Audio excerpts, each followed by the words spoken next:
असुर देवताओं को भी यदि कथा सुननी हो तो उनके लिए कोई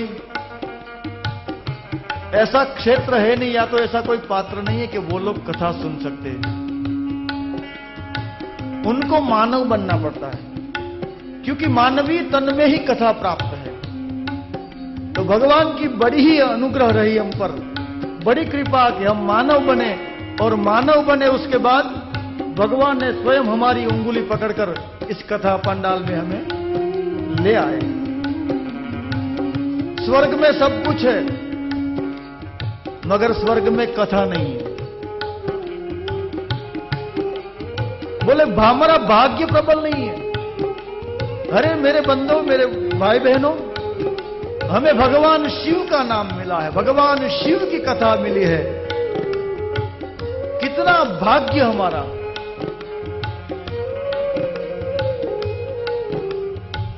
जन्मांतरेत भवेत पुण्यम, हमारे जन्म जन्मांतर के पुण्य का प्रादुर्भाव हुआ होगा, तभी तो ये भगवतपदी भगवान शिव की कथा गाथा सुनने का हमें सुअवसर प्राप्त हुआ।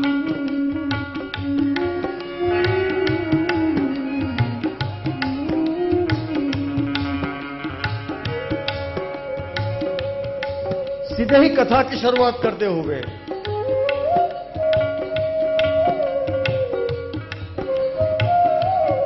88,000 ऋषि मुनियों के बीच में से शौनक जी खड़े हो गए।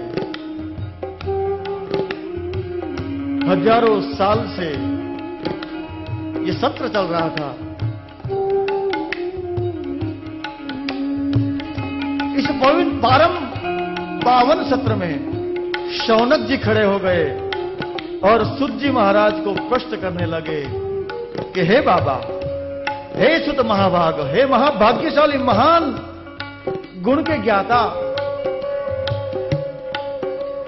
सुत सुत महाभाग सर्व सिद्धांत वित्त प्रभो, आख्यादि में कथा सारम पुराणानाम विशेषतः। हे सुत पुराणी, हे सुत जी, वर्षों से, हजारों साल से हम कथा सुनते आए हैं, मगर आख्यादि में कथा सारम पुराणानाम विशेषतः, सभी पुराणों से विशेष कोई हो, ऐसी कोई गाथा हमें सुनाइए, ताकि सदाचारस्त सदभक्ति। बहुत बढ़िया प्रश्न किया है शौनक जी ने, हमारा ही सीधा प्रश्न है। सदाचारश्च सद्भक्ति विवेको वर्धते कथम। सदाचारश्च सद्भक्ति विवेको वर्धते कथम। स्विकार निरारश्च सज्जने क्रियते कथम। दुष्ट लोगों के लिए, पापी के लिए ये बात नहीं है, सज्जनों के लिए शौनक जी ने सवाल किया कि हे बाबा, सदाचार, हमारा आचरण बिगड़ गया, कलयुग में सदाचार नहीं रहेगा, सदाचार सद्भक्ति, सद्भक्ति नहीं रहेगी और विवेक नहीं रहेगा, विवेकहीन आदमी बन जाएगा, समाज में विवेक की आपूर्ति नहीं रहेगी। विवेकहीन समाज में अपने विकारों को काटने के लिए स्विकार निरारश्च सज्जने क्रियते कथम।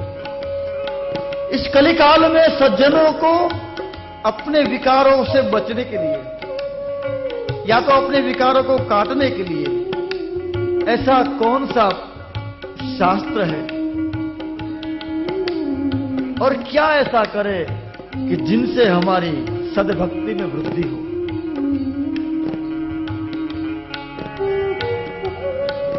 आज का आदमी विकारी बन गया, विषयी बन गया, और विवेक का तो कहीं आजू बाजू अगल बगल में 100 गज तक अता पता नहीं है। माता पिता के सामने कैसे पेश होना चाहिए, अपने गुरुजनों के सामने कैसे पेश होना चाहिए, अपने वडिल बंधु के सामने हम कैसे पेश हो।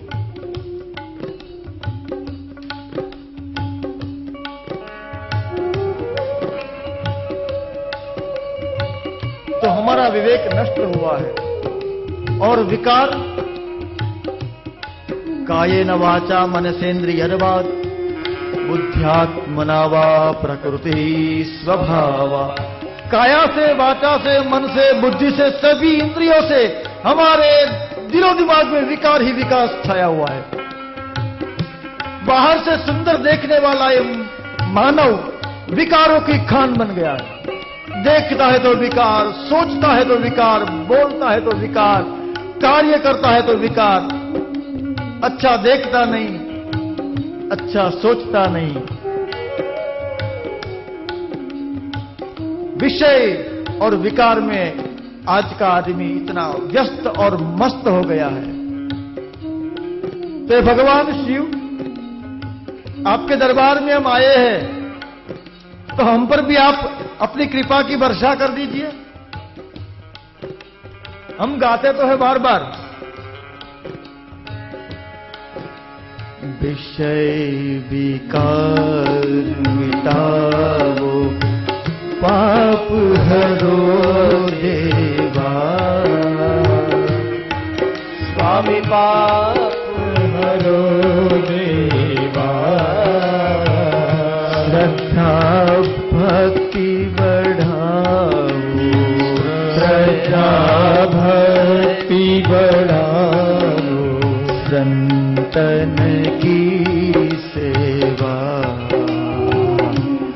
ओम जय जगदीश हरे। जगदीश हरे। महात्मा तुलसीदास जी भगवान शिव की आरती लिखते हुए जय जगदीश। इस पांडाल में हम शिव सानिध्य में बैठे हैं तो बाबा को विनम्र प्रार्थना करते हैं कि बाबा हमारे विषय विकार को आप काट दो। दास जनों के संकट और हम पाप में इतने रत है, इतने मग्न है, विषय विकार और पाप को निकाल दो। तो कवि कहता है कि तू विषय विकार और सब निकाल लेगा तो तेरा जीवन खाली खाली हो जाएगा। आपके पास अटैची हो, बड़ी कीमती हो, मूल्यवान हो, मगर वो खाली हो तो मजा नहीं आता। तिजोरी हो मगर खाली हो तो क्या। तो तुलसीदास जी कहते हैं विषय विकार मिटाओ पाप हरो देवा। स्वामी पाप हमारे मानव तन रूपी इस अटैची में से 3 चीजें निकाल दो बंदे। क्या क्या निकाल दो? तो कि विषय को निकाल दो, विकार को निकाल दो और पाप को निकाल दो। तो इतनी बड़ी देह, मानव देह, कुछ नहीं होगा तो मजा नहीं आएगा। तो बाबा जी कहते हैं कि तुझे यदि भरना है तो ठास ठास के भर ले। तो क्या भरे?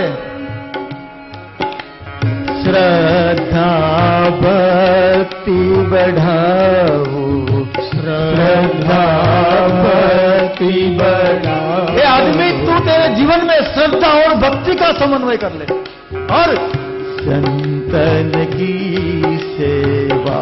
ओ जय जय। अपने जीवन में से विषय विकार और पाप को निकालकर श्रद्धा भक्ति। श्रद्धा भक्ति क्या है? भवानी शंकरो वंदे श्रद्धा विश्वास रूपिणो याभ्या विनाम न पश्यन्ति सिद्धास्वान्तस्थमीश्वरम। अनंत कोटि ब्रह्मांड नायक सच्चिदानंद स्वरूप साईनाथ के दरबार में आप जाएंगे तो आपको 2 शब्द मिलेंगे, श्रद्धा और सबूरी। भगवान शिव आप श्रद्धा है तो भगवती मां जगदम्बा हमारा विश्वास है। और श्रद्धा और भक्ति में भी यदि आपको समझ नहीं आता है, श्रद्धा और भक्ति को समन्वित करके आप संत के चरण में आ जाइएगा तो आपका बेड़ा पार हो जाएगा। तो बाबा सदाचार, सद्भक्ति और विवेक की वृद्धि के लिए हमारे पापों को, हमारे पाप समूहों को नष्ट करने के लिए ऐसी कोई कथा सुनाइए ताकि हमारे जन्म जन्मांतर के पातक, हमारे पाप जल के भस्म हो जाए। परम उत्तम ऐसा परलोक हितकारी शौनक जी का प्रश्न सुनकर सुत जी महाराज अत्यंत प्रसन्न हुए। आप किसी व्यक्ति विशेष के पास जाएंगे, किसी संत के पास जाएंगे, किसी सदगुरु के चरण में जाएंगे और समाज का प्रश्न, परलोक हित का प्रश्न लेके आप निकलेंगे, सभी जगह से आपको अच्छा प्रतिभाव मिलेगा, आपकी समस्या का समाधान मिलेगा। सुतपुराणी अत्यंत हर्षित और कहने लगे कि हे शौनक जी, अमोघ पाप को हरने वाली, जन्मांतर के पाप को भस्म कर देने वाली भगवान शिव जी की गाथा में आपको सुनाने जा रहा हूं, आप सावधान हो जाइए।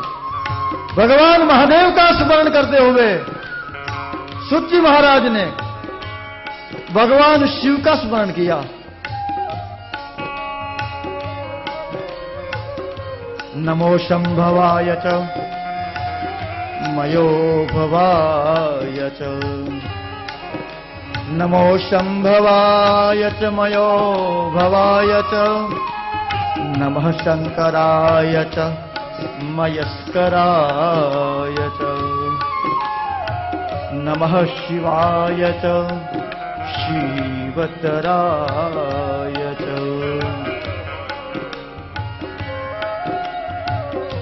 वागर्थौ विव संपृक्तौ वागर्थौ पतिपत्तये, जगतः पितरो वंदे पार्वती परमेश्वर। जगत आखा, पूरे जगत के बाप भगवान शिव और जगत माता मां पार्वती के चरणों में वंदन करते हुए सुत जी महाराज कहते हैं,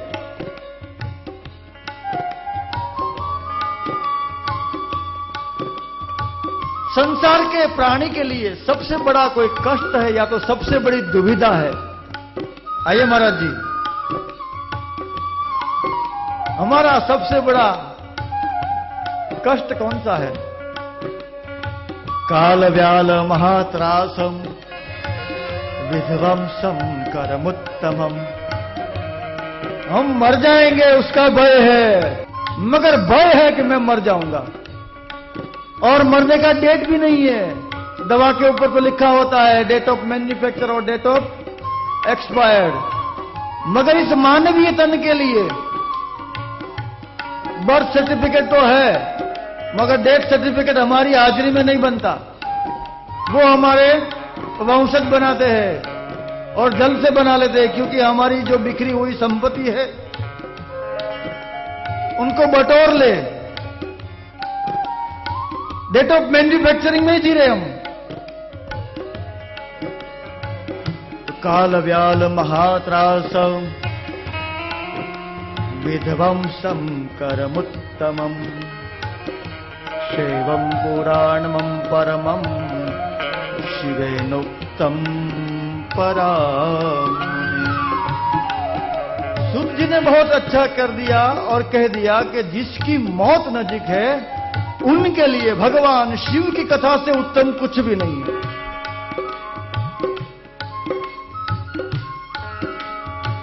मृत्यु रूपी महाभय का विध्वंस करने वाली इस परम पावनी भगवान शिव की गाथा स्वयं भगवान शिव के मुंह से उत्पन्न हुई।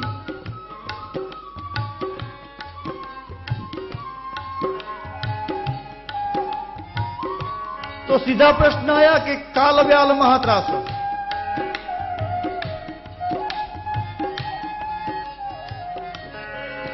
काल किसकी नजदीक है?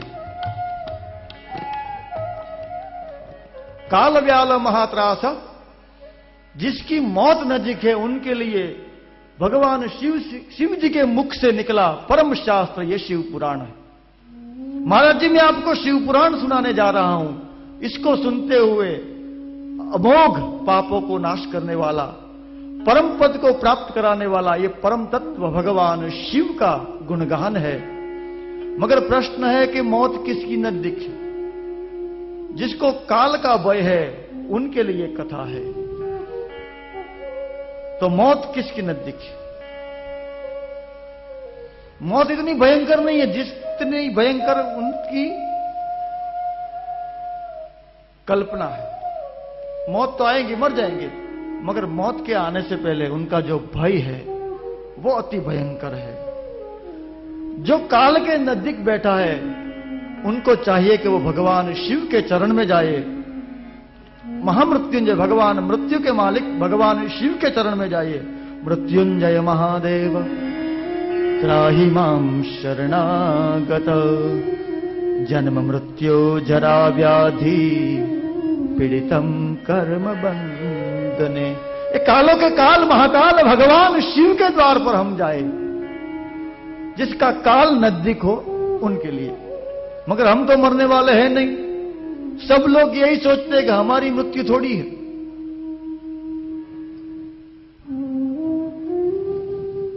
तो मृत्यु क्या है? कोई लोग कहते हैं कि मृत्यु एक जटिल प्रक्रिया है, तो गीता जी कहती है कि मृत्यु एक वस्त्र बदलने की प्रक्रिया है। मृत्यु कोई लगाई हुई चोट नहीं, किया हुआ मैजिक नहीं कि जिसको हम खाल ले, जिसको निकाल ले, जिससे हम हमारा पीछा छुड़ा ले। वो संभव नहीं है, क्योंकि मृत्युम जन्मताम वीर देहेन सहजायते, अद्यवाब्द शताम तेव मृत्युर्वै प्राणिनाम ध्रुवम। महाराज जी ये भगवान श्री कृष्ण परमात्मा के पिता वसुदेव के शब्द है कि मृत्यु कैसी है। मृत्यु जन्म के साथ मिलने वाला एक आभूषण है जिसको हम निकाल नहीं सकते, ये जिनसे हम पीछा नहीं छुड़ा सकते। तो दवा जैसे बन जाती है तो उनके साथ डेट लिखी जाती है कि इस तारीख को ये बनी। मगर दूसरी बात ये भी होती है कि उनमें लिखा होता है कि बेस्ट बिफोर या तो डेट ऑफ एक्सपायर्ड। मगर हमारे मानवीय जीवन में मृत्यु कब आएगी उसका पता नहीं है। तो पता नहीं तो क्या समझे? मैं तो ऐसा मानता हूं कि कल ही है, ऐसा मान के तैयारी करे, कब आए किसको पता। इसलिए रंग परंपरा के परम उपासक हमारी धर्मपुर में तो बाप जी के अनंत कृपा रही है। नारेश्वर के नाथ रंगवधूत महाराज जी कहते थे कि श्वासे श्वासे दत्त स्मर। कल की बात नहीं करते बाप जी कहते हैं कि हर एक श्वास आखिरी है, दूसरा श्वास आएगा कि नहीं बंदा तुझे मालूम नहीं, तू कल की बात कर रहा है। हरदम हरदम हर भज। बाप जी कहते हैं कि तू हर एक दम, हर एक श्वास के हर को बदले, महादेव को बदले। हरदम हर भज, क्योंकि नहीं भरोसा तेरे दम का, एक दिन निकल जाएगा ये दम आदम का। मगर हम तो योजना बनाते 50 साल के बाद ये करेंगे, ये मनी बैक पॉलिसी लेते हैं, इससे इतना आएगा, यहां इसको रोकाण कर दे तो इतना बड़ा गुना होकर इतना आएगा।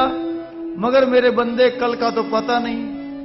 एक आदमी सिगरेट पीता हुआ जा रहा था, पीछे से रिक्शा ने ठोकर लगाई, बंदा गिर गया, सिगरेट चालू रही, बंदा बुझ गया।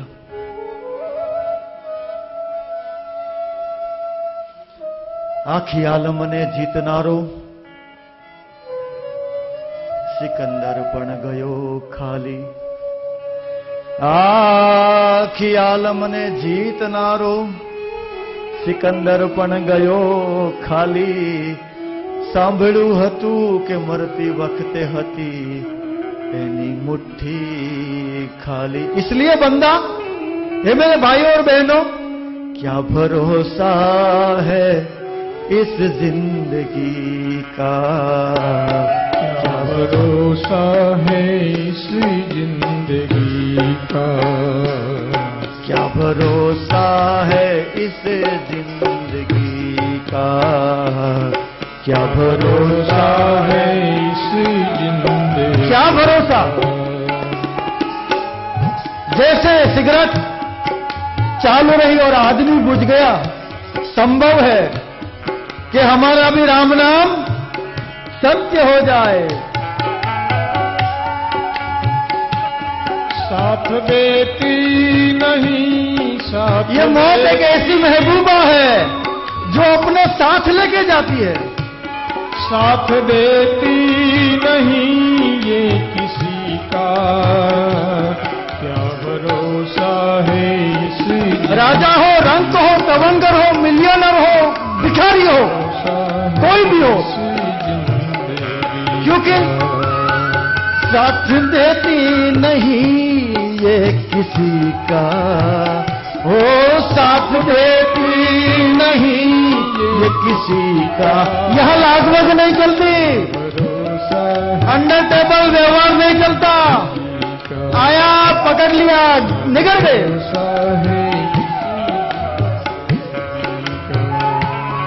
सासु रुक जाएगी चलते चलते, सासु रुक जाएगी चलते चलते, सासु रुक जाएगी चलते चलते। कोई आयोजन नहीं मिलेगा कि सगे वाले को बुला ले, पत्नी को बुला ले, पुत्र परिवार को बुला ले, विल लिख दे, चलते चलते। सांस रुक जाएगी चलते चलते, शम्मा बुझ जाएगी जलते जलते, शम्मा बुझ जाएगी जलते जलते। दम निकल जाएगा, दम निकल जाएगा आदमी का, क्या भरोसा है इस जिंदगी का, क्या भरोसा है इस जिंदगी का। जिसको आदत है कि कल कर लेंगे, बड़े प्यार से विनम्रता से कहता हूं कि अपनी कोई भी योजना को कल के ऊपर मत छोड़िए, क्योंकि आज तक किसी की कल हुई नहीं। काल करे सो आज कर,